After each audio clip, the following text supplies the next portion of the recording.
The rise of Blockbuster began in the 1980s, when the company revolutionized the video rental industry. At the time, movie rentals were primarily done through small, independent stores with limited selections. Blockbuster introduced a new concept by offering a wide range of movies and a more convenient rental experience. Blockbuster's success was built on its extensive selection of movies, organized in easy-to-browse sections, and its strategic store locations. The company focused on opening stores in high-traffic areas, making it convenient for customers to rent movies. Blockbuster also introduced the concept of late fees, which encouraged customers to return movies promptly. By the 1990s, Blockbuster had become a household name and a dominant force in the video rental industry. The company expanded rapidly, opening new stores across the United States and internationally. Blockbuster's success was fueled by its ability to secure exclusive deals with movie studios, ensuring that it had the latest releases available for rental. Blockbuster also invested in technology to enhance the rental experience. It introduced a computerized inventory system that allowed customers to check the availability of movies at different store locations. Blockbuster also launched a subscription service called Blockbuster Total Access, which allowed customers to rent movies online and exchange them at physical stores. By the year 2000, Blockbuster had established itself as the leading video rental store chain, with thousands of stores worldwide. The company's rise was marked by its ability to meet the demand for movie rentals and provide a convenient and accessible experience for customers. However, little did Blockbuster know that the rise of the internet and digital technology would soon disrupt the entire video rental industry, leading to its eventual downfall. When DVDs were first introduced, they were more expensive than VHS tapes. Blockbuster was hesitant to invest in a new format that could potentially be more costly for both the company and its customers. Blockbuster was also unsure about the demand for DVDs among its customer base.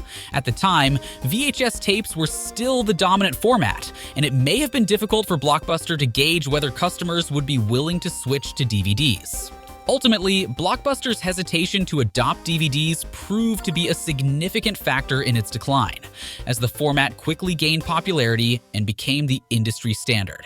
In an attempt to diversify its offerings and capitalize on its brand recognition, Blockbuster, the once dominant video rental company, decided to venture into the realm of entertainment by exploring the concept of an indoor theme park.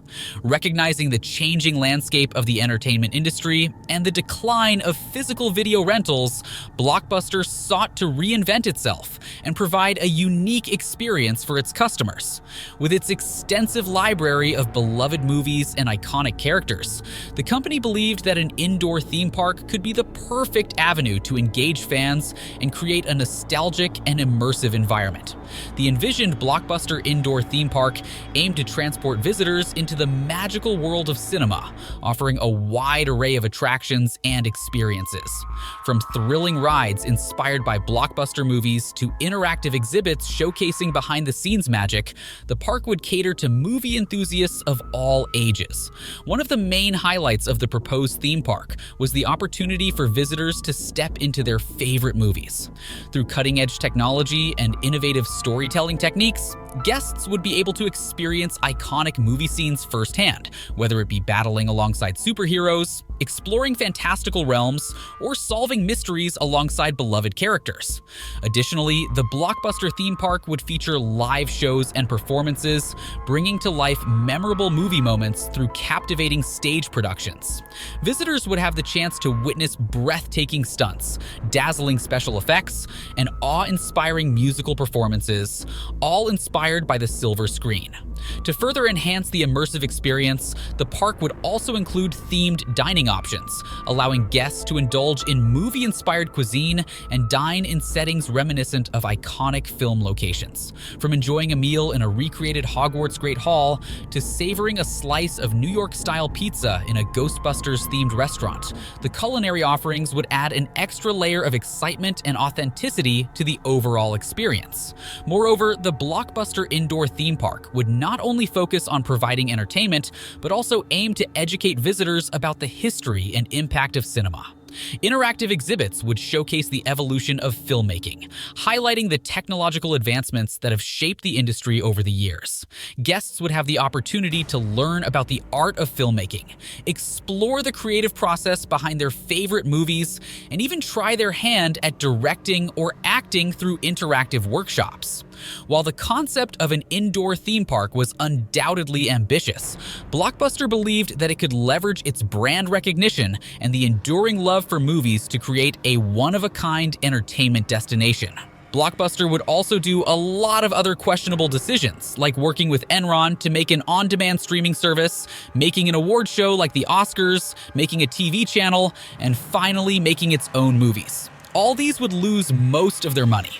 One of the pivotal moments in Blockbuster's decline was its decision to pass up an opportunity to purchase Netflix in 2000. At the time, Netflix was a fledgling DVD by mail service, but its co-founder, Reed Hastings, proposed a partnership with Blockbuster. However, Blockbuster's management, confident in their brick-and-mortar business model, declined the offer. This decision would come back to haunt them in the years to come. As streaming technology improved and internet speeds increased, Netflix, along with other streaming services like Hulu and Amazon Prime Video, began to gain traction.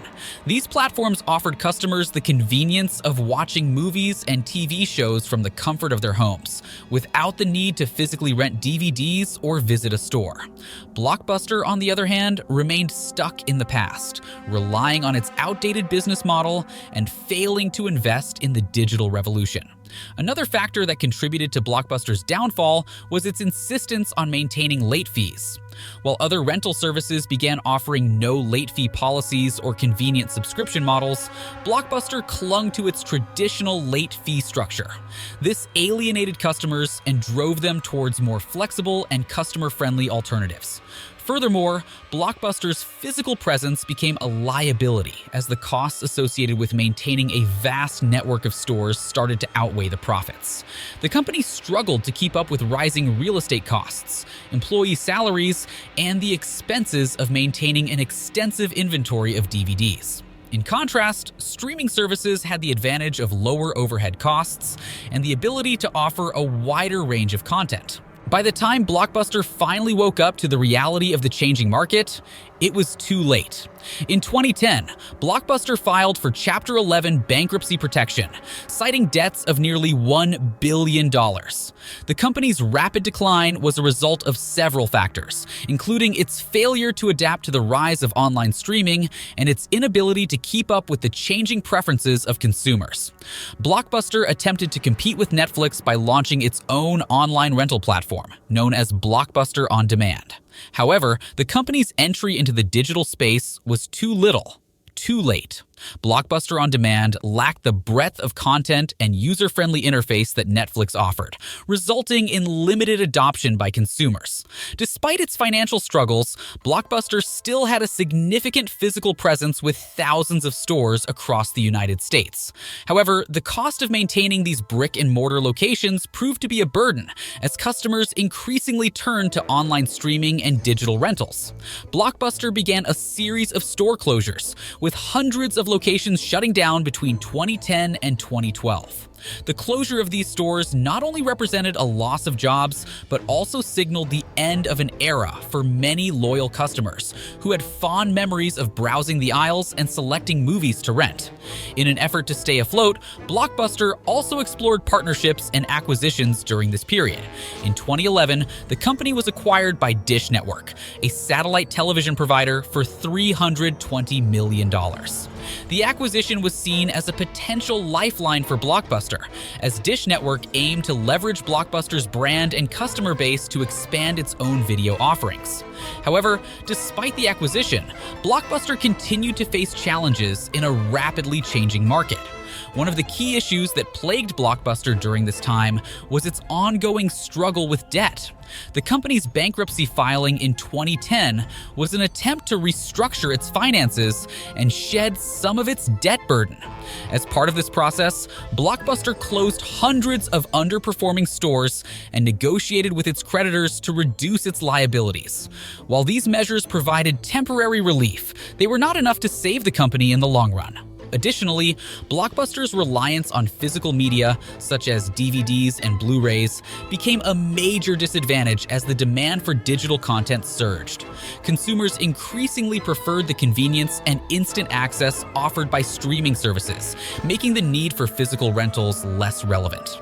Blockbuster's failure to fully embrace digital distribution and its delayed entry into the streaming market further contributed to its decline.